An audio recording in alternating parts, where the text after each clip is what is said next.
Hi everyone, this is Dr. Christine again. I'm just going to go ahead and launch into part 7 at this point and just, oops, sorry about that noise. And I'm just going to start talking about the next experience that we had. So we've baptized our children. We're all ready to go. We're going to go in.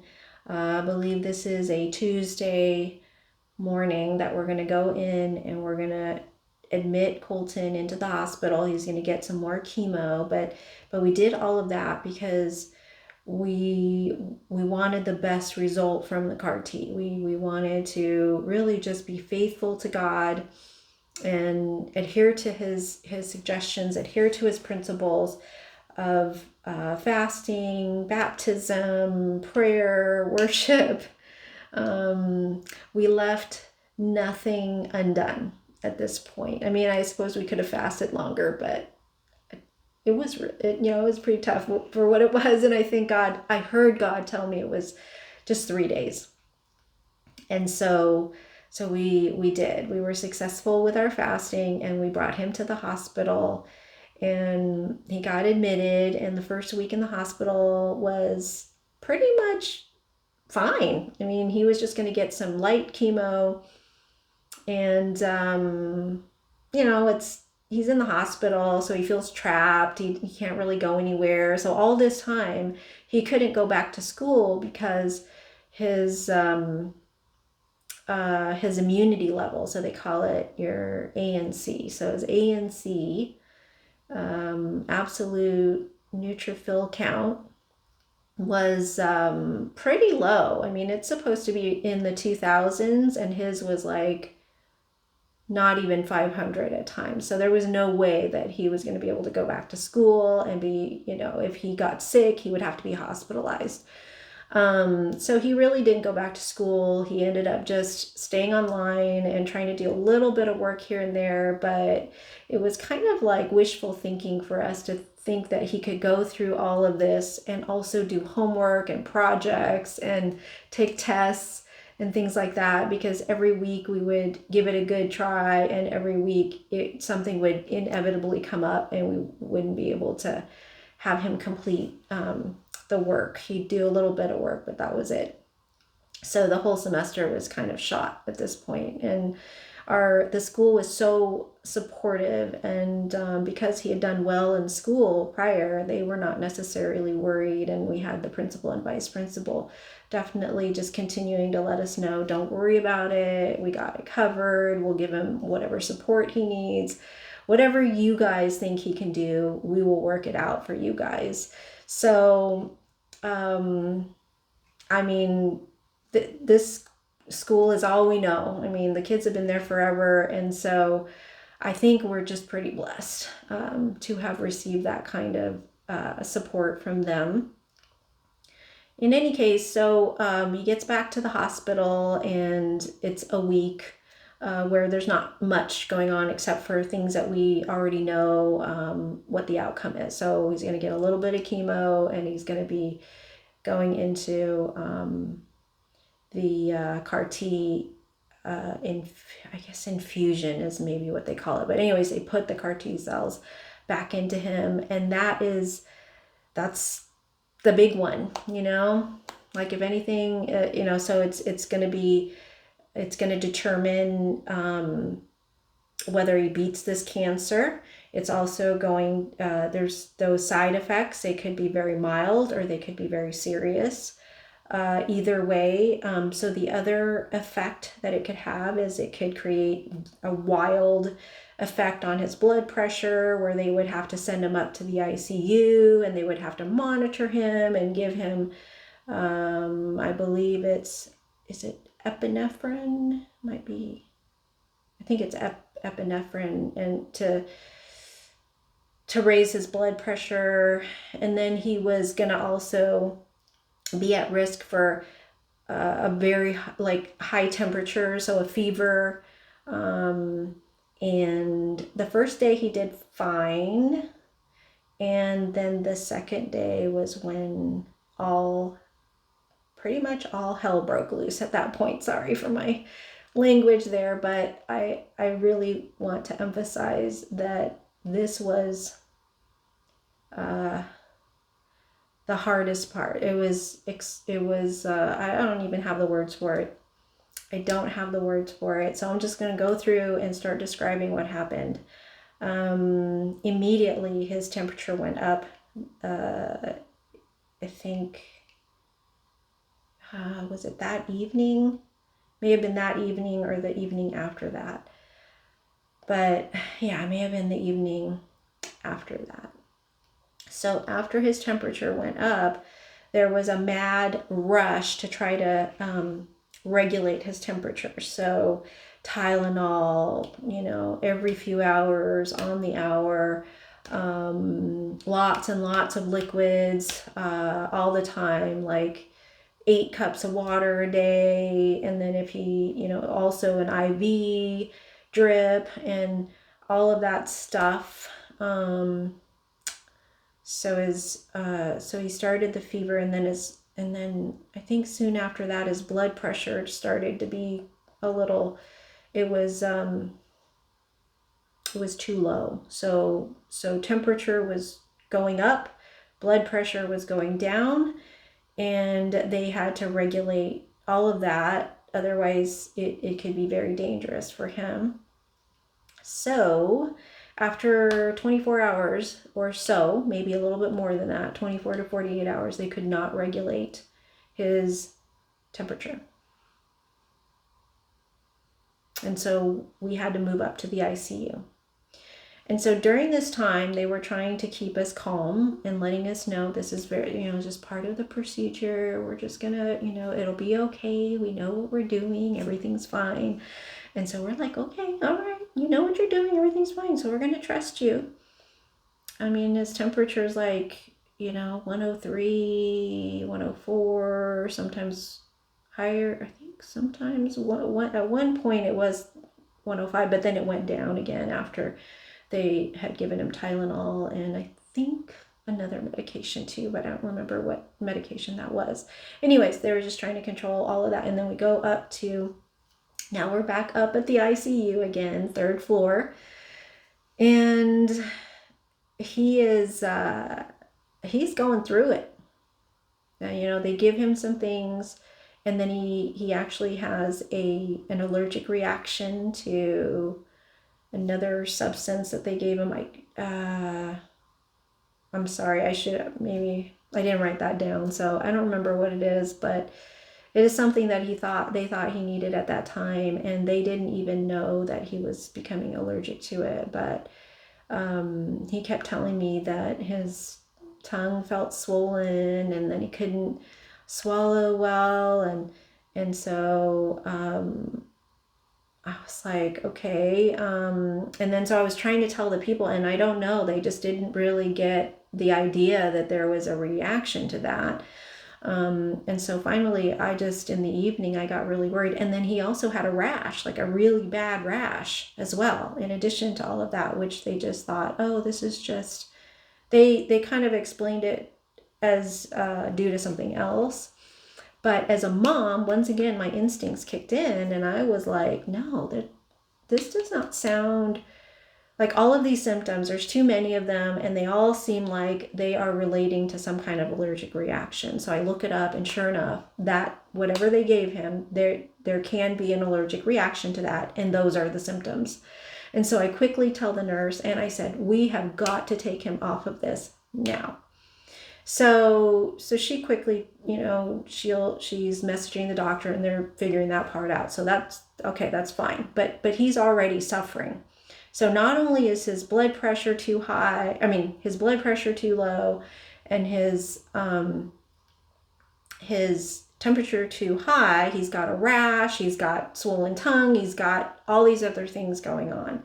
And that really is the scary part, when you've got multiple issues going on now, and there aren't enough ports on his body to give him all of the medications, because some medications have to go into the port and they can't be combined with other medications. And so the other medication has to go into your arm.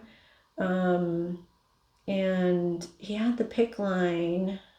No, they took that one out already. So he just had the port, and then he had like a line in his arm, and then the line started to bother him really, really badly. So now we're running into, he's got a high fever, he's got low blood pressure that they're still trying to get regulated. It goes up and down constantly. And his dad and I are trading off. At this point, we're tired, we're worried, we're stressed, like to the max already, because of all the fevers going up to like 105 and then going back down, then going back up to 105 again, and then coming back down. So his body wasn't able to maintain the lowered temperature unless he got the medicine, unless he got some IV Tylenol in him. So he was getting I don't know if it's epinephrine or norepinephrine. I think it's epinephrine, and he was getting that. He was getting Tylenol, so he couldn't do it in the same spot. So the Tylenol was for the fever, the epinephrine was for the low blood pressure, and then he had some other thing, that other stuff that gave him an allergic reaction that was going into the same port. We are just really, really upset at this point, right? From the allergic reaction and everything. We're really worn down. We're kind of angry. So we get to, I believe it was Saturday day, and his temperature went so high up because his line ended up causing him so much irritation. It was like now painful for him. So he was like itchy and now painful. I mean, the itching was like all over. He was so uncomfortable, and he was so bloated because they had given him so much fluid through the IV and drinking water to try to mitigate the blood pressure issues. I think it was just for the blood pressure issues. But anyways, his body had just was so uncomfortable at this point. I was so worried for him, because it was where I could tell it was wearing him down. And he is like a feisty boy. Like, he is feisty. He is a boy that if he is going through something, you would never know it. If he was sick, you probably wouldn't know it until he started actually showing symptoms, because if you ask him, he'll tell you. But other than that, he doesn't really even notice symptoms that are going on with him, because that's just the way he is. So to have something go on in his body that's wearing him down, beating him down, wearing him down, beating him down like this is like excruciatingly painful for a parent to watch. So we're trying to stay strong, and it's wearing us down too. Myself, my husband and I are still switching off, so we're not together. But then we get to a point where we are there together, because he is going through all of this craziness with not having a line that he can get his Tylenol. So, and they couldn't insert the Tylenol this way. And I believe there was something where the oral Tylenol wasn't working as well for him. So he had to have the IV Tylenol, which was the only thing that could reduce his temperature down. So he was at 100, he was climbing 101, 102, 103. This was like now 3 o'clock in the afternoon, 4 o'clock in the afternoon. Nobody can do a line on him that works, because he was so swollen. They couldn't find a vein. And so they were poking him. Even the most expert pokers at the hospital in the ICU were not able to do this line. So now it was getting to be an emergency, and they had to call in their surgeon to basically find the line using a sonogram machine. I think it's what it's called. It was so some kind of sonogram where they had to take a picture inside and see where the vein was, and then try to manipulate it on this end while looking at the screen. And even that wasn't working. So we were super upset. Like now we're looking at like, is he going to survive right now? This is really bad. Um, anyways, they get this expert surgeon in, and everybody is saying if he's gonna do it. He's so expert at this, he's gonna do it.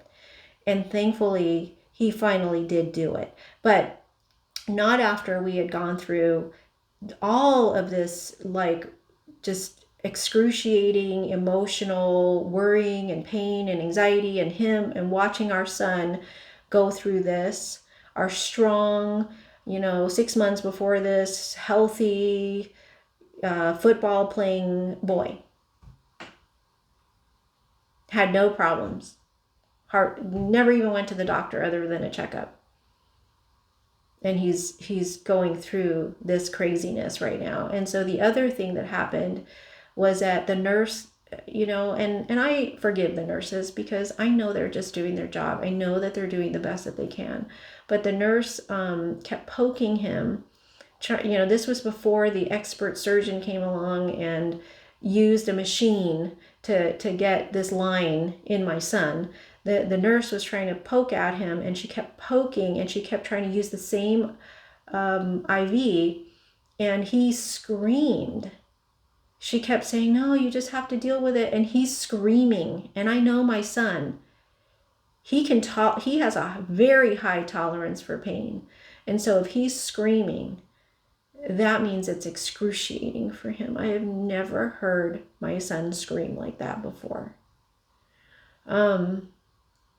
So I yelled at her. I told her, stop. And she was like this.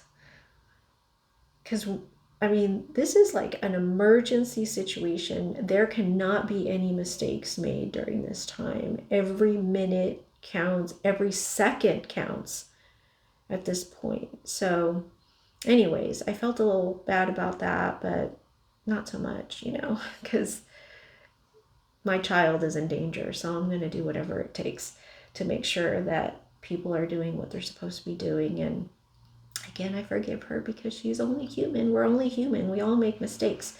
So anyways, moving right along.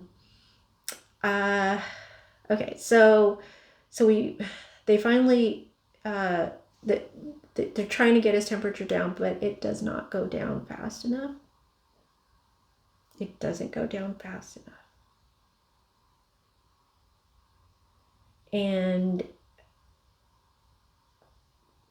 as they were trying to watch his temperature, it wasn't going down. It was like 105, maybe 104. I don't even know if it was going down yet. And he starts to have a seizure. My son, who had never been sick, never had anything other than a mild cold, is now having a seizure because he's at 105 temperature and climbing.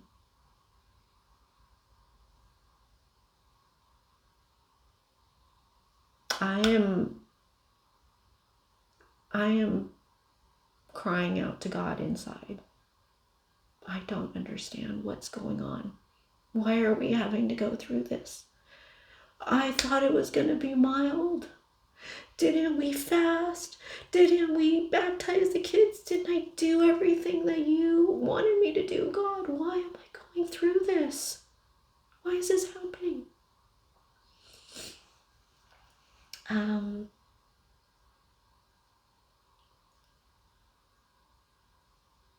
Unfortunately, that wasn't the worst part. I'm going to go ahead and stop this video here. I'm sorry to stop it at a cliffhanger like this, but I'm going to have to compose myself and do the next part coming up here soon. Thank you for watching and listening to my story. I really appreciate it. And until the next time, bye-bye.